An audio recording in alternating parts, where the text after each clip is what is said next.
அது மாதிரி ஒரு தேவாலயத்தில் சாமி கும்பிட போனாங்க. ஒரு குழந்தை வந்து 1 2 3 சொன்னிச்சு, ஏபிசிடி சொல்லிச்சு, டிங்கிள் டிங்கிள் லிட்டில் ஸ்டார் சொன்னிச்சு. பக்கத்தில் இருந்த ஒரு பெரிய ஃபாதர் கேட்டார், தேவாலயத்தில் வந்து சாமி கும்பிடும்போது ஏபிசிடி சொல்கிறிய பாப்பா, இது சரியானது? இங்கே பாருங்கள் அங்கிள், நான் 2ஆம் கிளாஸ் படிக்கிற குழந்தை, எனக்கு சாமி ஸ்லோகம்லாம் சொல்லாது. இந்த A to Z வரைக்கும் வார்த்தையை படித்ததே கடவுள் தான். நான் ஏபிசிடியை பல தடவை சொல்கிறேன்.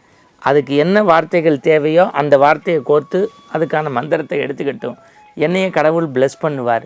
அப்போ கடவுளை எப்படி அந்த குழந்தை காதலிக்குது? சார், பீச்சில் உட்காந்து காதலிக்கிற காதலரே ஒரு மொழி லாங்குவேஜ் தெரிஞ்சுக்கிட்டா போய் காதலிப்பாங்க. தன்னுடைய உள்ளத்தில் இருக்க கிடைக்கையே வெளிப்படுத்துவாங்க. சுவாமியை நீங்கள் காதலிங்க, சுவாமியை தாயாராக நினைங்க. சுவாமிக்கு எல்லா லாங்குவேஜும் தெரியும். சினிமாவில் ஒருத்தர் நடிப்பார், இன்னொருத்தர் டப்பிங் கொடுப்பார். அது மாதிரி சுவாமிக்கு இன்னொருத்தர் லாங்குவேஜை வாங்கி இரவலாக நீங்கள் வழிபாடு நடத்தணும்னு முக்கியம் இல்லை. வேதம் சொல்கிறவங்க வேதம் சொல்லுங்கள், தமிழ்மறை சொல்கிறவங்க தமிழ்மறை சொல்லுங்கள். அவங்கவுங்களுக்கு தெரிஞ்ச மொழியால் இறைவனை வழிபடுங்க. எல்லாம் ஒன்று, இறைவன் நன்று. இந்த எண்ணம் இருந்தால் ஆனந்தம்.